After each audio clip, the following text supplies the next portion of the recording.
Bismillahirrahmanirrahim. Assalamualaikum warahmatullahi wabarakatuh. Gimana kabarnya Bapak Ibu? Saya harapkan Bapak Ibu sekalian mendapatkan kesehatan, mendapatkan rezeki yang berkah, dan selalu semangat dalam mendidik. Bapak Ibu, channel ini adalah pendidikan yang mencoba membahas mengenai permasalahan pendidikan. Mungkin kecil bagi kita, tetapi bagi orang lain sangat besar manfaatnya. Bapak Ibu, sekarang kita akan bahas mengenai karakteristik peserta didik. Tapi sebelumnya, bagi Bapak Ibu yang baru menemukan channel ini, silakan subscribe dan like demi perkembangan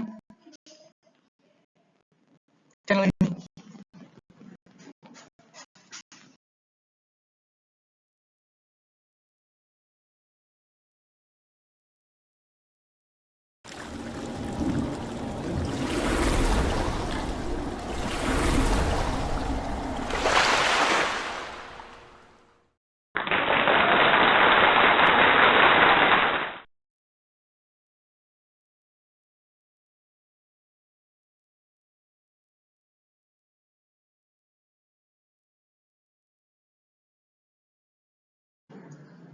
Indikator pencapaian kompetensi. Yang pertama, menjelaskan pengertian karakteristik peserta didik. Yang kedua, menjelaskan ragam atau macam-macam karakteristik peserta didik. Yang ketiga, menjelaskan pengertian kemampuan awal peserta didik. Yang keempat, menentukan kegiatan yang kondusif berdasarkan hasil identifikasi kemampuan awal peserta didik.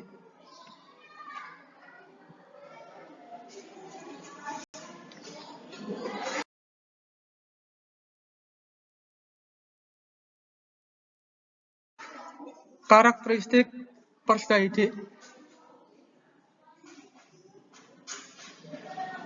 Karakteristik peserta didik merupakan ciri atau sifat dan atribut yang melekat pada peserta didik yang menggambarkan kondisi peserta didik, misalnya usia, gaya belajar, kondisi sosial, dan ekonomi.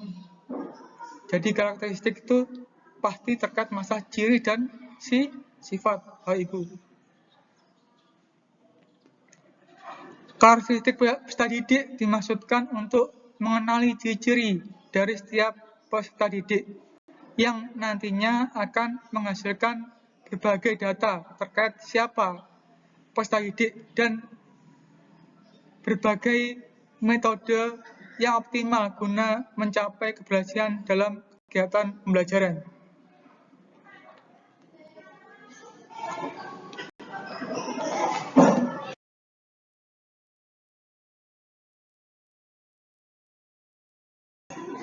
Ragam macam-macam karakteristik peserta didik. Karakteristik peserta didik banyak ragamnya, yaitu pertama gender.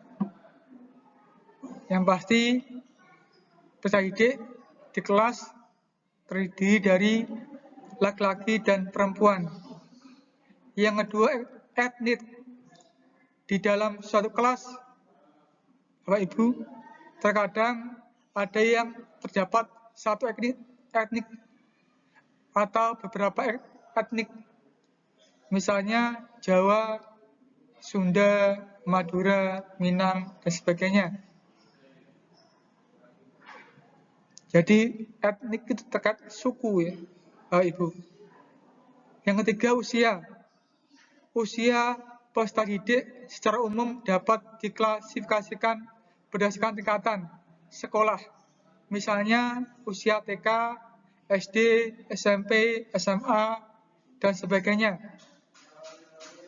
Usia perkembangan intelektual menurut Piaget yaitu sensori motor 0-2 tahun, pra-operasional 2 tahun sampai 7 tahun, operasional konkret 7-11 tahun, operasional formal 11 tahun sampai 14 tahun.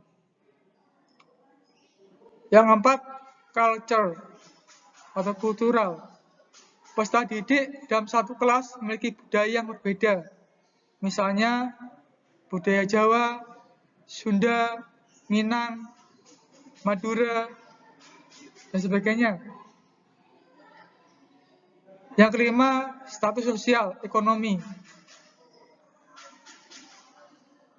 Peserta didik berasal dari keluarga yang memiliki status sosial dan ekonomi yang berbeda-beda. Status sosial misalnya ada anak pegawai biasa, wirausaha, pejabat, dan lainnya. Status ekonomi misalnya anak orang kaya dan biasa.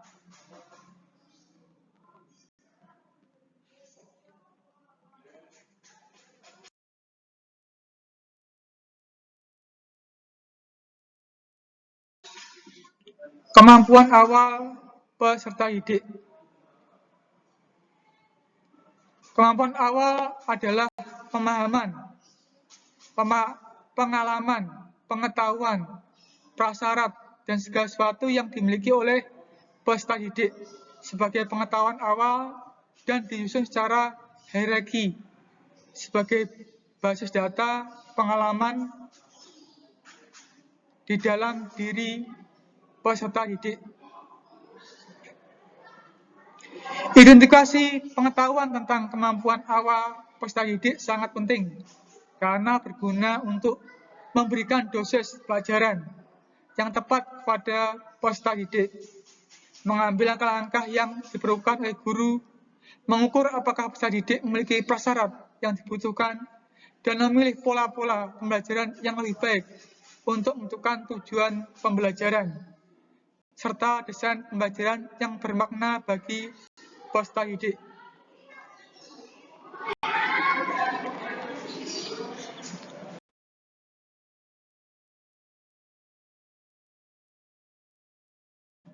Identifikasi kemampuan awal peserta didik. Nah, ini tekniknya ya, Bapak Ibu. Beberapa teknik mendeteksi kemampuan awal peserta didik dapat dilakukan diantaranya dengan pertama, menggunakan catatan atau dokumen yang tersedia. Bisa akte, bisa KK. Yang kedua, tes prasyarat atau prerequisite test. Adalah tes yang digunakan untuk mengetahui apakah prasyarat yang diperlukan untuk mencapai penguasaan kompetensi tertentu terpenuhi atau belum. Atau yang kedua, tes awal. Yang ketiga, mengadakan konsultasi maksudnya, konsultasi individual. Yang keempat, menggunakan angket atau kuesioner kepada peserta didik untuk memperoleh informasi terkait bagaimana karakteristik peserta didik, khususnya kemampuan awal atau pengalaman yang sudah dimiliki oleh peserta didik.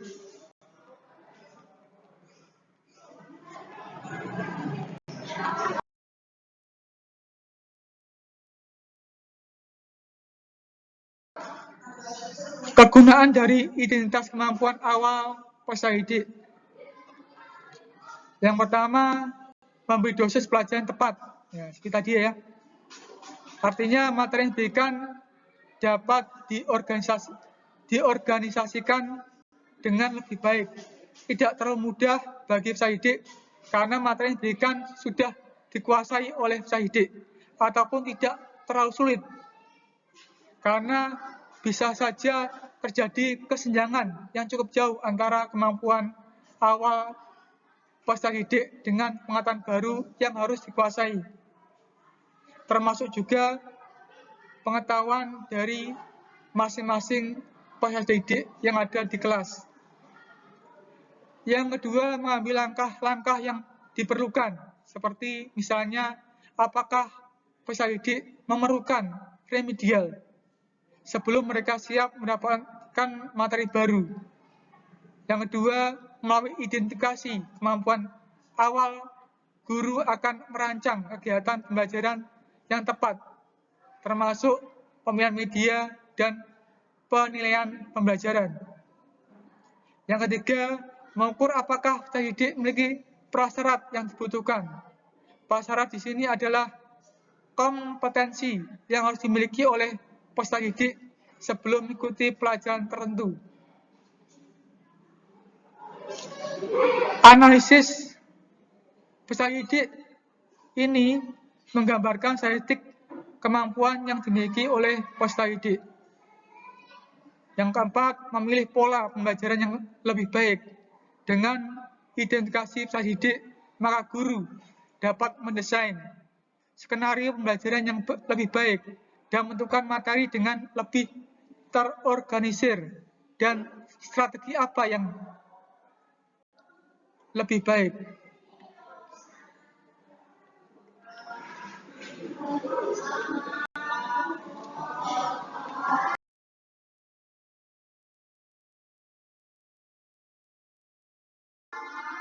Jenis kemampuan awal peserta didik.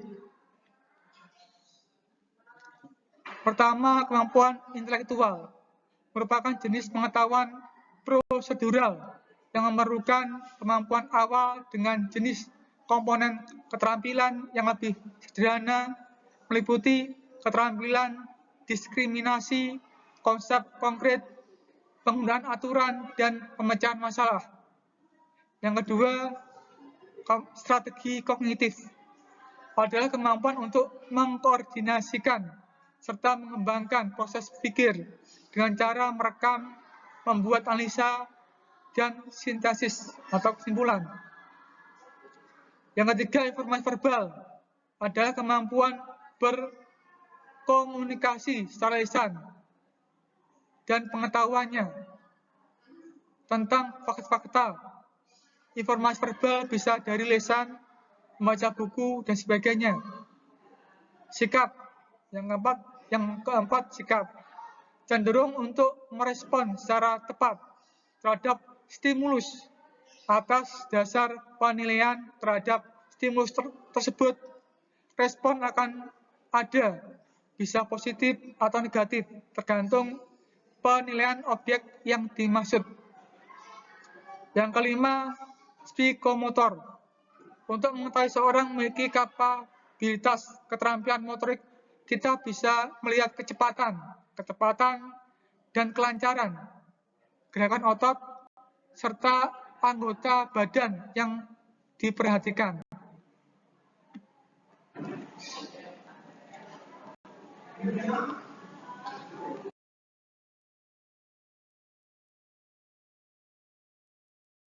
Ya, sekarang kita bahas masalah soal-soal ya, Bapak Ibu.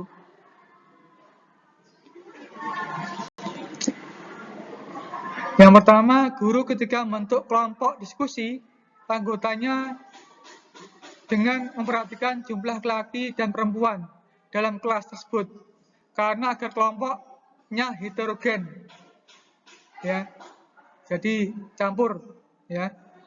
Hal ini berarti guru sebut memperhatikan karakteristik umum didik, yaitu, ya, kalau ibu-ibu, bapak ibu memperhatikan A, kultural, B, etnik, C, minat, D, usia, E, gender.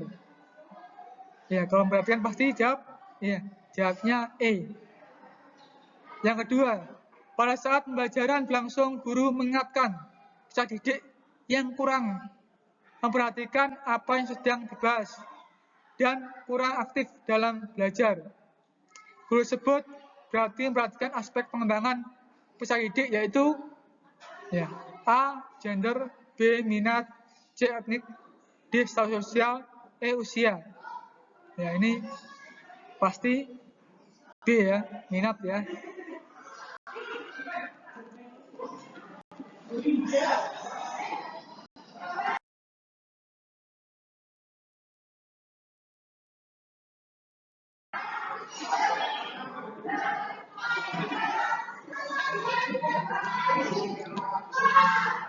Yang keempat, pada peringatan Hari Sumpah Pemuda yang diserahkan oleh sekolah, guru mengimbau untuk menggunakan busana daerah masing-masing.